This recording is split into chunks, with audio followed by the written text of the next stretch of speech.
Hi, it's Peter here.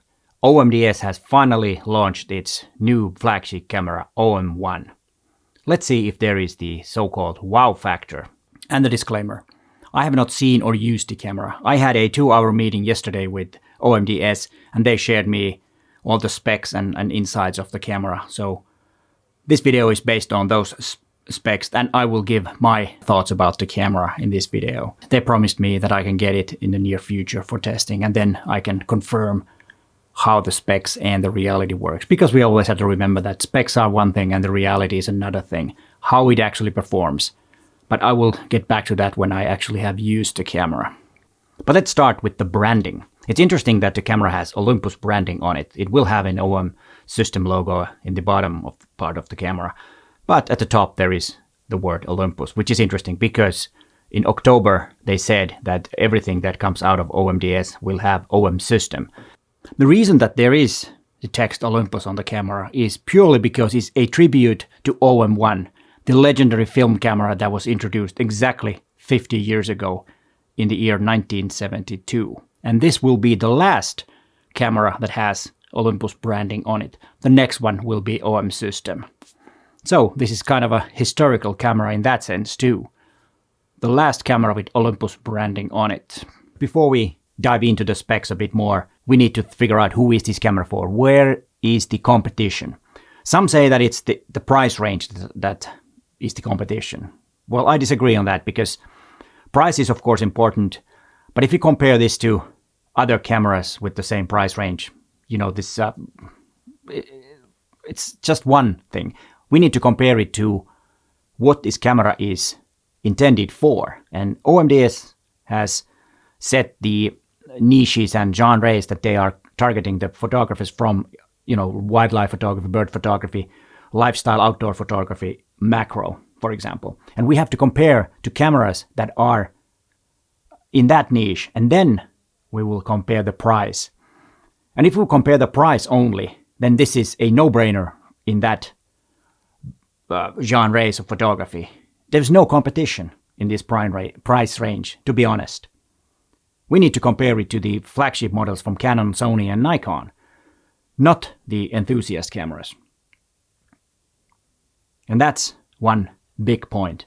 Always we need to think, who is this camera for? But if you look at the specs, they are pretty impressive in many ways. 120 frames per second, raw images. Okay, there's a buffer of 92 images, but that's plenty of images and can be used in, let's say, Pro Capture. And if you have Pro Capture and 120 frames per second images, please tell me if there is a camera that can do better. If you don't need Pro Capture and 120 frames per second, that doesn't matter for you. But if you can find a camera that can shoot 120 frames per second and has also Pro Capture, for example, I don't think there is. The 120 frames per second is with single autofocus. And with continuous autofocus, you get 50 frames per second, which is pretty high. And again, a question, is there another camera that can do that? Not sure if there is. But of course, there's a small catch. There is a buffer, of course, that there is a certain amount of images, and then it works with certain Pro lenses. And if it's not compatible, the lens I mean, with the 50 frames per second, it will be 25, which is quite high too. But 50 frames per second with continuous autofocus is pretty impressive.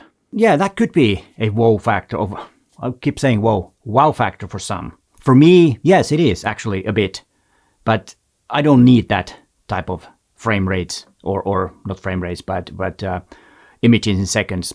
You know, yeah, it would be nice, but to be honest, my style of shooting, I really don't, use that much this high. Of course, I like to test it for videos and stuff like that. It's interesting, but in my everyday shooting, no need for that. But I can see that if you're doing this with sports or wildlife or birds, could be the wow factor for you. I can see that. The specs are very promising. It has 1053 cross-type AF points, which will cover 100% of the sensor area. The previous models had 121 AF points and covered 70% of the area, so there's a huge improvement on this. And also the AI recognition thing has been improved, and it now can recognize cats and dogs. And of course, animals that resemble those two. So most likely wolves and big cats and all those are no problem with this. And that's all going to be interesting to see how much that is improved. Then there is a new sensor. It's a 20 megapixel stacked BSI live MOS sensor. And that's a good news because backlit sensor is a lot better than the one that Olympus used to have. And this new sensor enables some of the great features that they have put in this camera. But I will talk about the sensor later when I have the camera and I've used it. And then the EVF looks on paper really impressive. 5.76 million pixels and a OLED screen, which is supposed to be a lot better than the older one. Of course, it has more pixels, which is good. And it is the 5.76 is quite big number. There aren't many cameras that has that many pixels in the EVF. I think Canon R3 at least have one, but it's a totally different price range. So that's promising because that's something that many have said that the Olympus EVF is really bad. For me, it's been totally fine. For my photography, it's totally fine. But of course, better is better than worse. And what's really good about the EVF is that there is no blackout. So even with 120 frames per second, you can see through the viewfinder without any blackout. That is huge. It's a good thing that they have a new EVF. That was something that many of you wanted to have in a new camera, and I'm glad that they did. And then the looks of the camera. From the images, when you look at it, it's like a mashup between OM-1X and OM-1 Mark III. It has some things from OM-1X, and then it has the form factor or the size is from OM-1 Mark III. It's a slightly bigger body, but not that much. I think it's better to have a camera like this where you can actually attach the battery grip separately. So that was a separate thing, so you can attach it if you want and then take it out if you want. That's what I've been using with my OM-1 Mark III and OM-1 Mark II. I like the form factor. It's a bit smaller, and I think that's something that Olympus is known for. Really nice and compact, very high-featured cameras. And then the video specs. The biggest improvement, I think, is that there is 4K and Cinema 4K in 60 frames per second. And also the Cinema 4K has gotten new frame rates from, that used to be 24, it's 25, and 30, 50 and 60 I think it's now, which is a big improvement. And it also has a new codec, H.265, which is 10-bit, and that's a big improvement from 8-bit that it used to be. And then there are two important things that has been fixed. No time limit when shooting video. The only limit is the amount of battery life there is. And then the second thing is that it can be charged via USB, no matter if there is a HDMI in use or not. Both of these makes the new OM-1 camera a lot better video camera. And of course, the better frame rates and the better codec. And yeah, the one interesting thing about the video, that there is so-called HLG picture profile, which is some kind of a HDR. I'm not really into that, so I'm not quite sure how that works in practice, but it seems to be a good thing that you got kind of like some kind of a HDR video, which will increase the dynamic range in video. They do have the flat and the OM log there also. Then there is, of course, the question, do I think this camera will sell? I'm not sure, because the problem here is the wow factor that was promised. I know that many loyal Olympus users will buy this camera. They will place the pre-order because I think the price point, which is quite okay for this type of camera, I don't think it's bad for what it is. But is it a camera that will attract more users towards Olympus cameras, or are more non-Olympus users buying this camera? And what about upgrading the camera? If you already have OM-1X or OM-1 Mark III, what are your thoughts? Are you going to upgrade? Or, of course, if you have OM-1 Mark II or older, are you going to upgrade? Are you excited about the new features? Am I going to pre-order it? Well, if I think rationally, do I need it? The answer is no.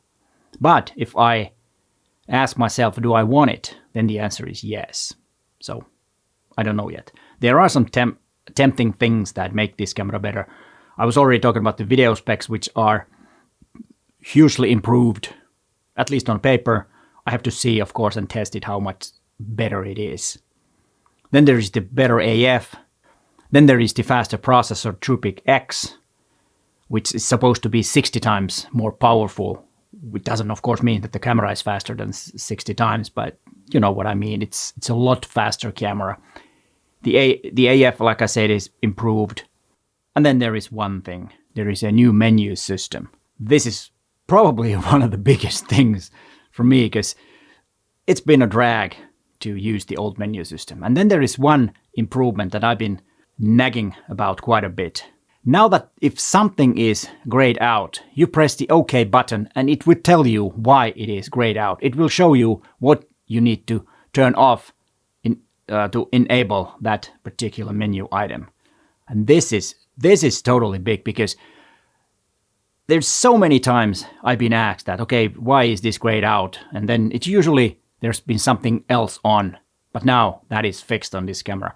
And I think this new menu system and the information that what you need to do to enable something should come to the possible OM-5 and OM-10 cameras, which of course I don't know if there is a plan, but I would think that they will make an OM-5 and OM-10 camera in the future. Like I said, I will test this camera in the near future as soon as I can get hold of one. And I hope it's soon, because I really want to test it, because there are some tempting things, as I said, in the specs and what the OMDS representative said. And one of those things that I want to really test is handheld live comp, because now you can use the stabilizer and the live comp at the same time, which is totally new. And that's going to be interesting to see what you can do with live comp and handheld shots.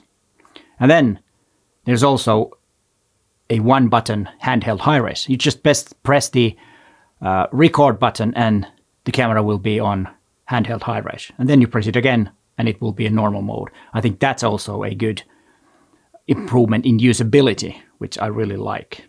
So there are certain things that I really want to test and see how they work. And of course, I will report to you everything that I can about the camera. And also, what I want to test is the noise level against the older models.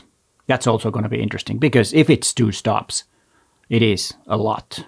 There was also 2 lenses introduced. The other one is an upgrade to the 12 to 45mm f2.8 lens, and the other one is a new 40 to 150mm f4 Pro. Let's first talk about the 12 to 40mm f2.8 Mark II.